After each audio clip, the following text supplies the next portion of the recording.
Elivaldo, o ICMS tem sido debatido em todo o país, naturalmente, e aqui no Piauí também.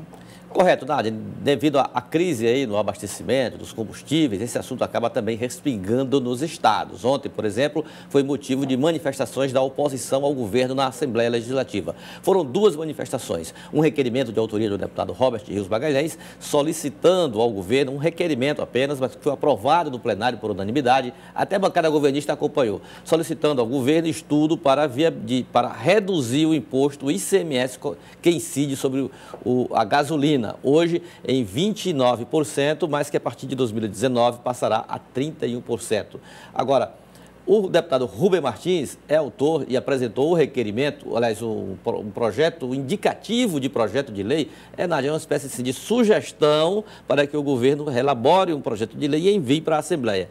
Portanto, a Assembleia tem essa prerrogativa. É um indicativo de projeto de lei do deputado Rubem Martins, do PSB, propondo a redução do ICMS que incide sobre o preço da gasolina no âmbito estadual de 29% para 17%.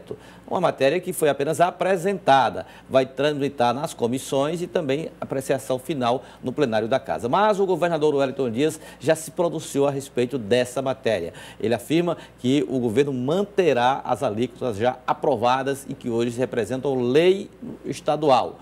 E a política de preços dos combustíveis é responsabilidade do governo federal. Passa tudo para o governo federal. Na prática, Nádia, não passa pelos planos do governo a redução da alíquota que incide sobre o preço da gasolina. Até porque, se isso acontecer, terá uma consequência imediata no equilíbrio financeiro do Estado. E como o governo tem uma sólida maioria no plenário da Assembleia, essa matéria, por mais que seja oportuna, atual, mas ela dificilmente terá acolhida no Parlamento Estadual. Bom, e para reduzir o ICMS nos estados é preciso que haja um consenso, né? Uma unanimidade entre os governadores.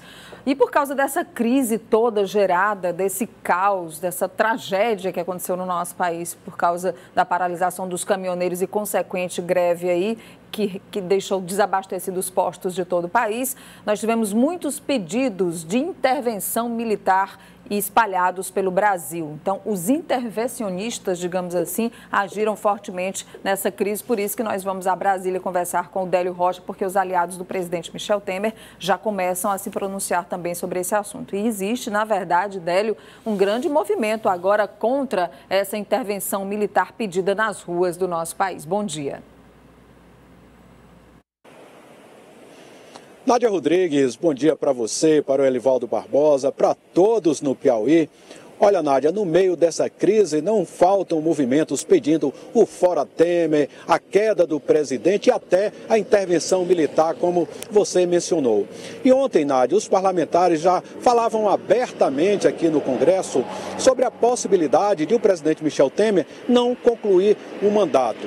Mas essa tese, Nádia, não é bem aceita pelos congressistas, independente de posição política, se de direita, de esquerda, de centro. Segundo eles, neste momento, há 4 meses das eleições, a saída do presidente Michel Temer só iria ampliar a crise. E ontem, Nádia, eu conversei com o deputado Beto Mansur, que é do MDB de São Paulo, e um aliado próximo do presidente Michel Temer, e ele falou sobre essa situação. Vamos ouvir o que ele disse. Primeiro, dizer que o presidente não vai cair, até porque nós temos que respeitar a Constituição. O presidente tem mandato até o final do ano e nós temos 4 meses para a eleição. E essa coisa de intervenção militar também quero comentar com vocês que não é a solução para o Brasil. Nós já passamos por isso, já vimos esse filme e é uma coisa que não deu certo.